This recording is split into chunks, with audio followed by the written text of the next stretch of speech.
3h54, faltando 6 para as 4 na PAN. Ligado na cidade. Um alô ali no YouTube para o nosso querido Flávio Guedes, também para o Bonorinha, todo mundo ali. O Bonorinha disse que se a pizza for de Alite, o que não falta é sócio. Tá certo. 3h54, 3h54. Chegando por aqui para mais uma boa conversa com Éden Duarte e Edgar Miguel. Alô, Edgar, querido, boa tarde. Seja bem-vindo, Edgar. Oi, Pitoli. Saudades de nos encontrarmos, hein? Pois é. Essa pandemia provocou cada coisa, né, Edgar? Inclusive, a gente conversou com o Lucas antes do intervalo, né? Lucas em Tottenham agora, na Inglaterra, conversando com a gente, como se estivesse aqui na casa dele em Bauru. Abriu essa possibilidade, ao mesmo tempo cavou uma distância, né, Edgar? Vamos resolver isso qualquer hora. Vamos. Fala, Éden. Boa tarde, Edgar. Sempre é um prazer conversar contigo. Quinta-feira, mais uma vez, já ingressamos no mês de dezembro. E hoje, Edgar, é o dia do samba. Dia 2 de dezembro, começou com uma lei lá da Bahia de Salvador, por causa da música da Baixa do Sapateiro, escrita por Ari Barroso, que visitou Salvador em 2 de dezembro de 40, e aí foi transformado pelo presidente João Goulart em 63, o Dia Nacional do Samba. E juro, Edgar, eu fiquei procurando nos sambas alguma frase para a gente poder conversar a respeito dela hoje, mas, na verdade, a frase que me ficou na cabeça desde a semana passada, quando eu ali, e provavelmente, se eu fosse fazer um samba, coisa que eu não consigo fazer, mas eu usaria este argumento do escritor Vitor Hugo. Para os que não conhecem, Vitor Hugo, que a gente conhece muito bem, nós que somos ligados ao esporte, foi zagueiro do Noroeste, depois treinador da equipe. Mas o nome dele vem de um escritor chamado Vitor Hugo, que fez grandes obras literárias lá na França e clássicos para todo mundo. E o Vitor Hugo traz duas frases curtas, mas que têm um impacto importante para a gente refletir hoje, o Edgar. Ser bom é fácil, o difícil é ser justo. Ser bom é fácil, o difícil é ser justo. Esta é a provocação do dia do samba. Quero ver você sambar com essa, meu caro Edgar. Como é bom o samba, viu? Poxa vida. Temos muito a comemorar pelo samba, com certeza. Um patrimônio. O Vitor Hugo, meu Deus, realmente uma pessoa que fez a diferença, né? Recomendo a todos que leiam a sua obra-prima, que é Os Miseráveis, uma obra-prima, realmente, que todo mundo precisa ler.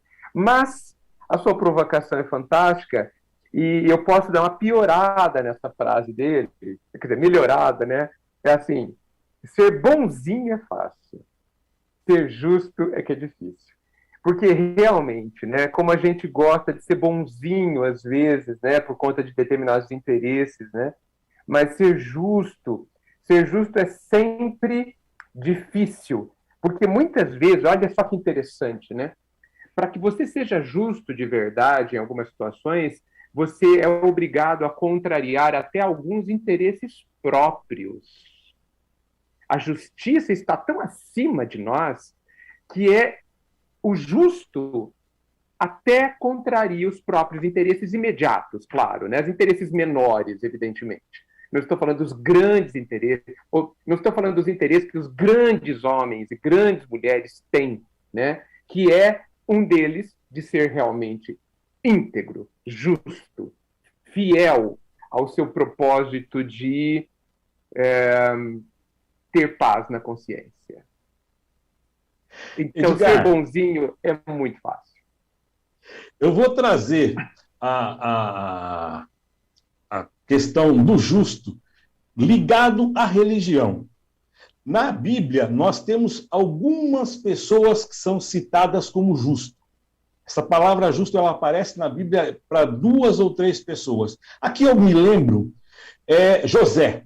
José, o carpinteiro, pai de Jesus, pai terreno de Jesus, junto com Maria, aquele que assume a paternidade numa situação difícil, como você mesmo disse. Porque o interesse de um homem assumindo uma mulher grávida era terrível. Ele não ia saber sobre a questão dela, ele ia apedrejá-la, inclusive, porque era uma mulher que engravidou antes mesmo de se casar. Mas considerado puro diante de Deus, puro, os justos alcançarão os céus. Adjetivo, em conformidade com a justiça, com a razão e em que há equidade, que julga ou se comporta imparcialmente, que não toma partidos.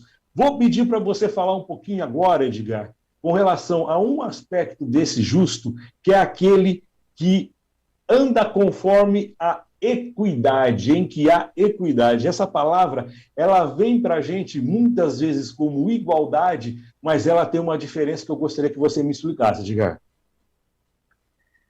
É uma grande questão. Eu pensei que você fosse até citar outro, Platão, né? Que ele falou uma coisa que eu penso muito. Ele falou assim: justos ainda preciso da amizade. Ou talvez uma tradução que eu preferiria, justos ainda preciso do amor. Né? Querendo dizer que o amor está acima da justiça e serve ao amor. A justiça precisa servir ao amor. E aí eu te coloco também, né? Já que você me provoca, também posso te provocar. Né? Esta equidade que você coloca, será que não está profundamente ligado ao conceito de amor? Exatamente. Este amor que é trazido, o amor ágape, que é trazido por Jesus, que é amar a Deus sobre todas as coisas e ao próximo como a ti mesmo, este princípio de equidade ele se baseia nesse princípio de amor trazido por Deus, o ágape. Equidade em que nós não somos acima. E quando amamos ao próximo, e ao próximo são todas as pessoas que estão ao nosso lado ou longe da gente, mas como amamos a nós mesmos, nós nos colocamos no lugar do outro, nós nos fazemos iguais aos outros, nós nos tornamos humildes a ponto de não sermos acima dos outros. Então a equidade que a religião quer trazer com justiça é justamente essa, de ser humanos, de humus, de terra, de você não ser aquele que está acima, mas sim aquele que está abaixo. E todos nós estamos em pé de equidade com relação ao próximo, com relação ao outro, não sendo nem melhor nem pior que ele. Não sei se consegui te explicar, meu caro Edgar. Perfeito, perfeito. E olha que legal, né? Nós precisamos do amor para entender tudo isso, não é? E você sabe que ontem, numa palestra, eu estava falando sobre a humildade, que parece que na nossa cultura, ou talvez em outras também, há um demérito aparente em ser humilde, né? Como se o humilde fosse uma fraqueza. E, pelo contrário, quando você fala que a humildade vem de humus, né, da fertilidade, né, daquilo que é fértil, isso é uma potência, ao invés de ser uma vulnerabilidade. É uma potência.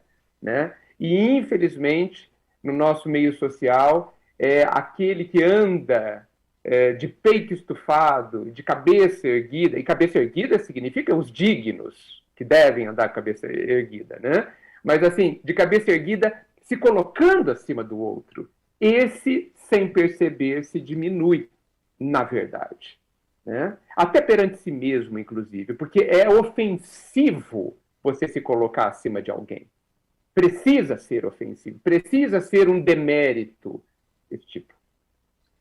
Me veio à cabeça, é claro que com relação à questão da justiça, e aí não tem como não trazer a justiça, separar a justiça de Jesus, que é um dos principais, me veio à cabeça a questão da mulher, e falando de apedrejar, a questão da mulher que é apresentada a Jesus em situação de adultério, e em que ele lança para as pessoas uma questão pura de reflexão sobre justiça. Se aquelas pessoas são justas, ou seja, aquele que não tem pecados, ou seja, aquele que faz a reflexão de si, e é esta a ideia do justo, trata com equidade, julga ou vive com imparcialidade, e imparcialidade nesse caso não é só com relação aos outros, ser imparcial com relação a duas pessoas, mas ser imparcial com relação a mim e a outra pessoa, com imparcialidade, julga com imparcialidade, e aí ninguém apedreja a mulher e ela sai, mas ele apresenta a justiça para ela. Sai e não peques mais. Isso me veio na cabeça, Edgar. Gostaria que você falasse um pouco sobre isso. Esse é um grande momento, né? Grande momento do Evangelho. E ele precisa ser visto, inclusive, como você bem colocou, fora do âmbito religioso. Ele é um tratado sobre a justiça. Essa passagem, essa colocação, ela é um tratado de direito, de justiça.